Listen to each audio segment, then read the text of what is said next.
Perlu nggak saksi menjawab pertanyaan dari Pak Repli dan Bambang yang selalu ngeyel tentang Sirekap ini? Pak Hotman, tadi saya sudah tegaskan, ini didalilkan kami Mahkamah berkepentingan mendapatkan penjelasan soal ini.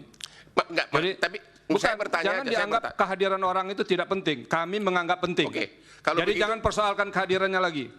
Oke, berikut terkait. Saya lanjutkan. Ya udah. Jadi kita jangan mengabaikan ya, menganggap ini tidak ada pentingnya. Itu keliru juga.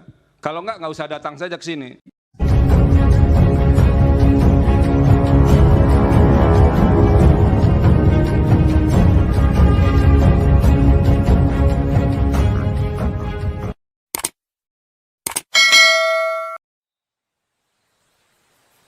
Jangan lupa subscribe.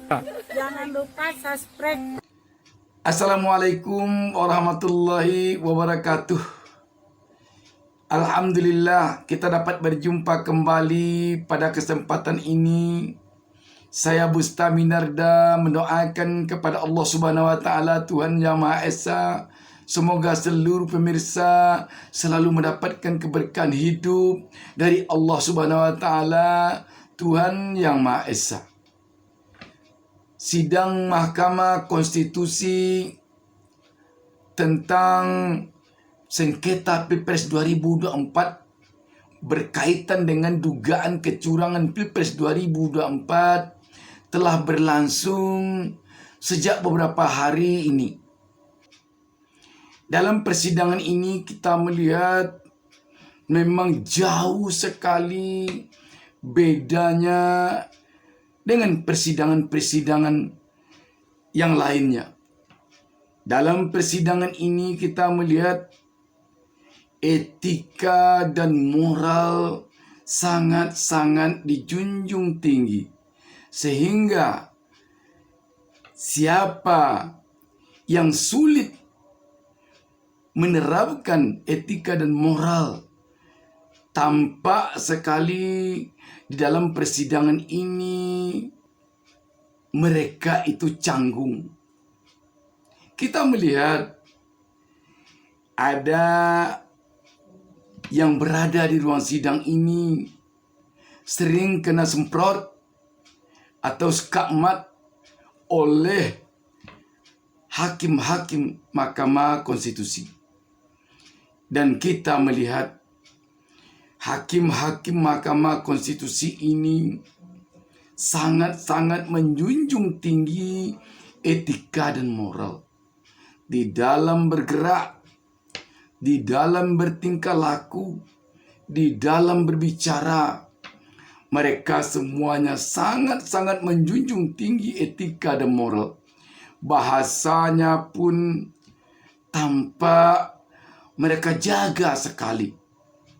Sehingga mereka di dalam berbahasa, bahasa yang keluar dari mulut mereka memang bahasa yang sesuai dengan tata bahasa Indonesia yang baik. Sehingga ketika ada yang bergaya, ketika ada yang tampil, ketika ada yang berbicara seenaknya, tampak canggung. Kita melihat pengacara 02 Hotman Paris sempat beberapa kali dalam tanda petik kena tegur, kena semprot atau kena skakmat oleh hakim dalam persidangan ini. Dan tentu saja di sini tampak sekali baik para pengacara, pemohon, termohon, para ahli, dan yang lain-lain yang hadir di dalam ruang sidang ini. Tampak selalu mereka menjaga tata tertib sidang dengan baik, menjaga etika dan moral dengan sangat baik, menjaga tutur katanya dengan sangat baik. Suatu contoh kata-kata yang mungkin kurang pas untuk persidangan ini, seperti kata ngeyel, kata cengeng, kata ngoceh, dan sejenisnya. Ini mungkin kata-kata yang kurang pas dikeluarkan di dalam persidangan ini. Bahkan dalam kita yang harusnya mengatakan mengapa, kita katakan ngapain. Tampak juga agak canggung peserta sidang lain mendengarkannya. Sahabat BN, mari kita saksikan tayangan berikut ini. Ya, yang dilihat adalah manual dan perhitungan berjenjang. Ngapain kita bahas-bahas lagi tentang Sirekap ini? Ya, sekali lagi saya hormat kepada Bapak Arief Hidayat karena Bapak sudah mengingatkan kami bahwa kami ini adalah sarjana hukum. Dari tadi kita kuliah komputer. Pak Otma, Pertanyaannya apa? Pertanyaannya apa, Pak Otman? Sebentar Pak Otma. Tadi pada waktu mengirim tabik saya lihat cincinnya bagus-bagus itu. Pertanyaan saya, saudara saksi, kalau ternyata yang dipakai dalam SK pengumuman final perhitungan suara adalah manual dan perhitungan berjenjang, bukan hasil dari Sirekap, masih perlu nggak Bapak kuliah di sini? Masih perlu nggak kita bahas tentang Sirekap?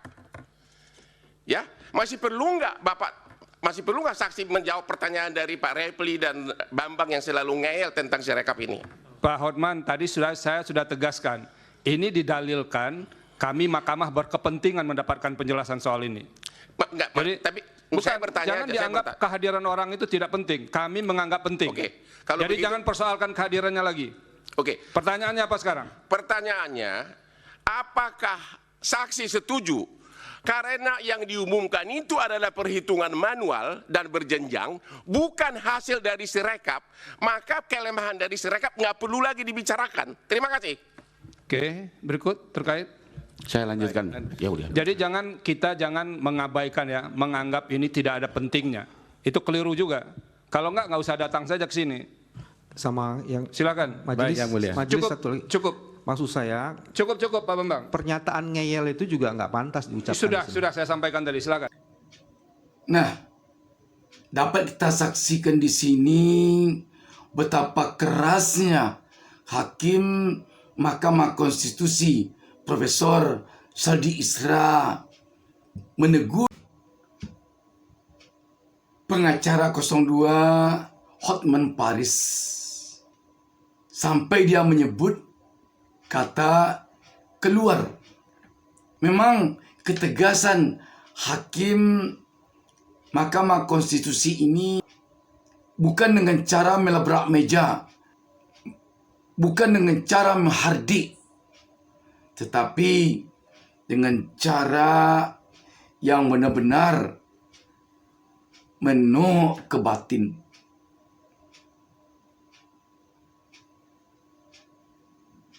Dan ini menurut kita jauh lebih tajam, jauh lebih keras dibandingkan kalau Hakim Mahkamah Konstitusi ini melabrak meja, memukul meja, menghardik atau mengusir dengan keras keluar.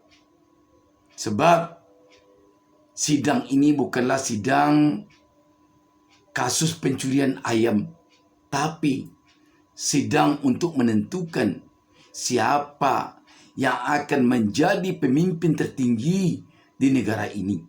Tampak di sini Hakim MK Profesor Saldi Isra tidak menginginkan ada yang tersinggung gara-gara dianggap kehadiran mereka tidak diperlukan dalam persidangan ini. Sehingga dia demikian cepat merangkul kembali orang yang mungkin merasa tersinggung karena sepertinya mereka tidak diperlukan. Dengan Hakim Saldi Isra mengatakan Hakim MK yang memerlukannya hadir. Ini sekali lagi betapa hakim Mahkamah Konstitusi ini menjunjung tinggi harkat dan martabat setiap orang, termasuk setiap orang yang hadir dalam persidangan ini. Jadi benar-benar hakim Mahkamah Konstitusi ini tidak menginginkan ada orang yang menganggap enteng seseorang dengan gaya apapun juga. Sungguh kita salut melihat betapa hakim Mahkamah Konstitusi ini menjaga etika dan moral, menjunjung tinggi harkat dan martabat setiap orang, menjaga tutur kata, dan menjaga tata tertib dalam persidangan ini. Sahabat BN, mari kita lihat satu momen lagi seperti dalam tayangan ini. Majelis juga tadi pertanyaan Hotman Paris belum dijawab, apakah permohonan pemohon dengan tuduhan Jokowi melakukan korupsi bisa dipakai oleh MK sebagai dasar membatalkan pemilu hanya karena keahlian beliau? Belum dijawab majelis. Tolong dijawab. Iya, tidak usah terlalu semangat. Bapak mau jawab tidak? Saya itu serahkan karena keputusannya adalah di mahkamah, jadi saya menyerahkannya kepada mahkamah. Ya, itu, Pak Hotman. Bukan wewenang saya. Ahli juga tidak harus dipaksakan untuk menjawab, apalagi untuk sama dengan yang diinginkan. Majelis Dan ahli ini kan juga menjawab berdasarkan data, jadi bukan hanya berdasarkan mohon izin majelis, kan dia yang memulai, dia yang mengatakan Jokowi korupsi, dia yang mengatakan ini, dia harus konsekuen dong sebagai ahli menerangkan. Iya, tapi pada bagian apakah itu menjadi kewenangan MK kan tidak dijawab. Ya maksud saya dia sebagai ahli harusnya konsekuen dengan jawabannya, jangan cuma omon-omon. Anda tidak bisa memaksa seperti itu. Di sini kita lagi-lagi melihat Hakim Mahkamah Konstitusi Suhartoyo yang juga Ketua Mahkamah Konstitusi memberikan penyampaian atau katakanlah teguran yang sangat keras kepada pengacara 02 Hotman Paris, walaupun dengan cara yang lunak dan tenang. Dan lagi-lagi kata yang diucapkan oleh Hotman Paris, omon-omon, agaknya janggal kedengarannya bagi yang hadir di ruang sidang ini, terutama tentu oleh Hakim Mahkamah Konstitusi. Jadi sahabat BN, kita melihat memang sangat-sangat berbeda jalannya persidangan di Mahkamah Konstitusi ini dengan jalannya persidangan pada peradilan-peradilan lain. Sekali lagi, ini tentu saja karena persidangan di Mahkamah Konstitusi ini adalah untuk menentukan siapa yang akan menjadi pemimpin tertinggi di negeri ini. Bukan persidangan kriminal atau bukan pula persidangan kasus-kasus biasa lainnya. Dan kita tentu berharap ketika maruah Mahkamah Konstitusi ini hancur lebur di tangan Ketua MK yang lalu, Anwar Usman, pamannya Gibran Raka Buming Raka, adik iparnya Presiden Joko Widodo, di saat dia mengambil putusan Mahkamah Konstitusi nomor 90 yang penuh dengan nepotisme, keberpihakan, tidak independen, yang melanggar etika dan moral. Hendaknya terangkat kembali maruah Mahkamah Konstitusi ini sebagai benteng terakhir penjaga konstitusi, pada persidangan kali ini. Demikian, wassalamualaikum warahmatullahi wabarakatuh.